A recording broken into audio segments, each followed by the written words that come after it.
أعوذ بالله من الشيطان الرجيم بسم الله الرحمن الرحيم. According to most biology textbooks, fossils show the gradual development of life from simple to complex over hundreds of millions of years. But a growing number of scientists say that this textbook story is incomplete and even misleading, because it ignores an extraordinary event in the history of life known as the Cambrian explosion.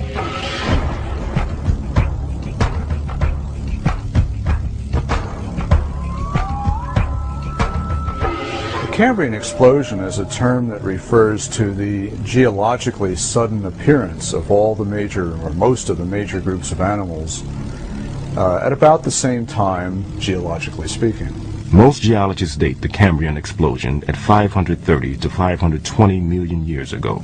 The Cambrian explosion is a name given to a geologic event, really, the appearance in the fossil record over a period of about 10 million years or slightly less of skeletonized fauna that includes many living phyla for the first time.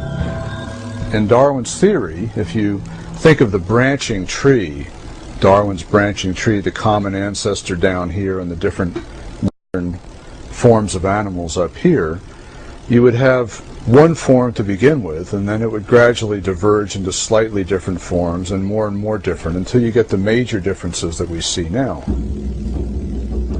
The problem with the Cambrian explosion is that all these major differences appear together at the same time, with no fossil evidence that they descended from this common ancestor.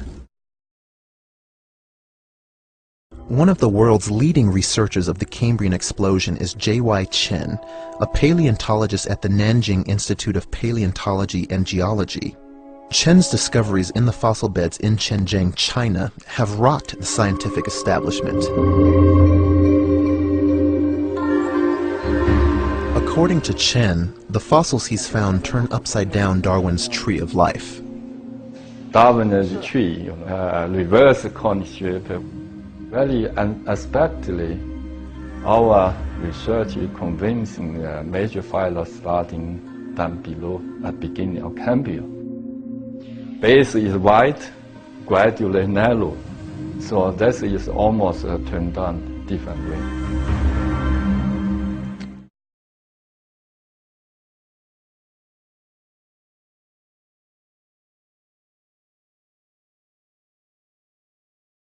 One of the greatest evidences for creation is found in the fossil record.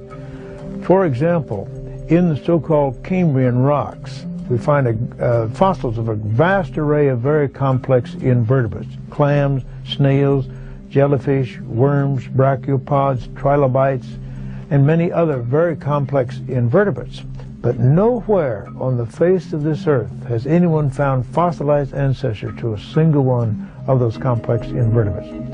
Now that fact alone demolishes the theory of evolution. We have no fossil evidence of the ancestors of most of the modern groups of animals. One clear exception is sponges. We do have fossil sponges from before the Cambrian explosion.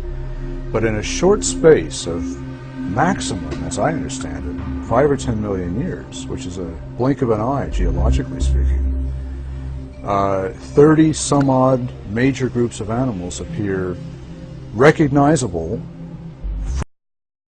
and altogether suddenly on the scene. This is completely contrary to Darwin's theory. This is completely contrary to Darwin's theory. This is completely contrary to Darwin's theory.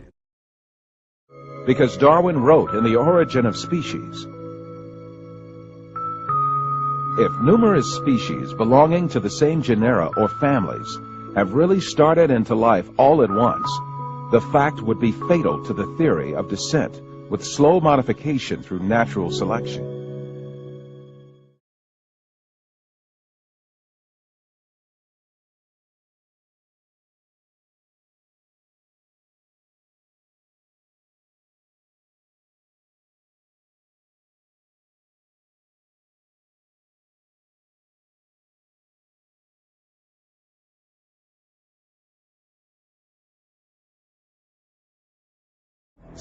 Despite all these facts, these skulls are still presented to the public through the media and in some evolutionist textbooks as if they were scientific facts.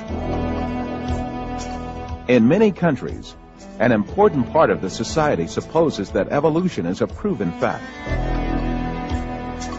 A great deal of this so-called evidence of evolution, much of which has been dismissed by evolutionists themselves, is still presented to school children in their textbooks, where they are depicted as the ancestors of man.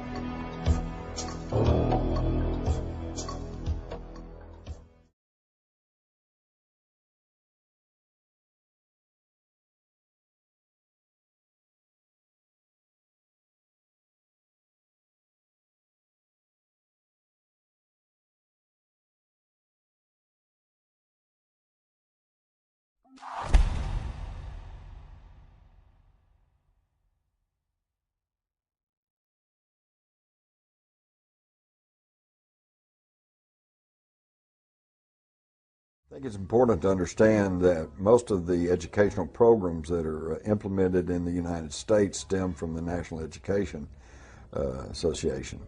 And the NEA was actually founded by John D. Rockefeller.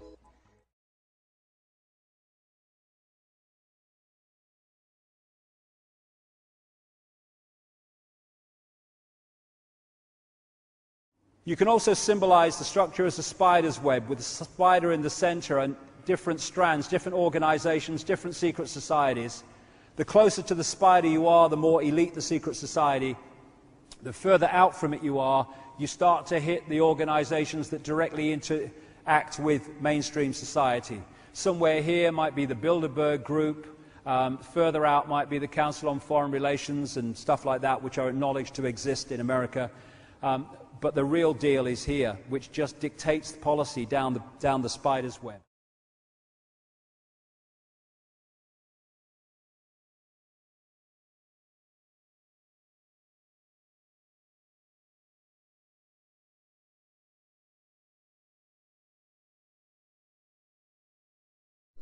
If you can look at Darwin as a theory, it is a theory that should be taught in our schools.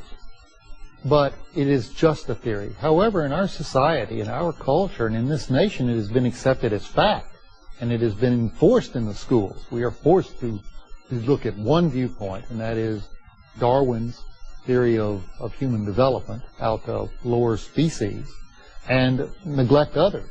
And it is illegal in many places to even propose that there may be a different a viewpoint here, that we may be creatures of a sovereign God.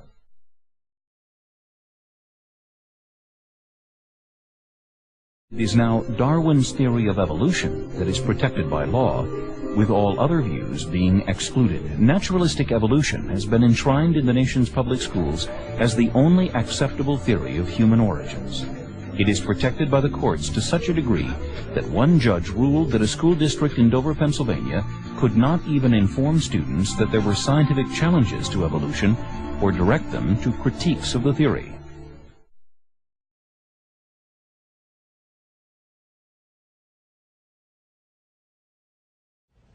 Unfortunately, what happens in schools nowadays, and there are many reasons for this, coming from the way they're structured, the way a teacher sees his position and all that, what a student is a huge bag in which you have to dump all the knowledge. No. What you should do is train that student to think.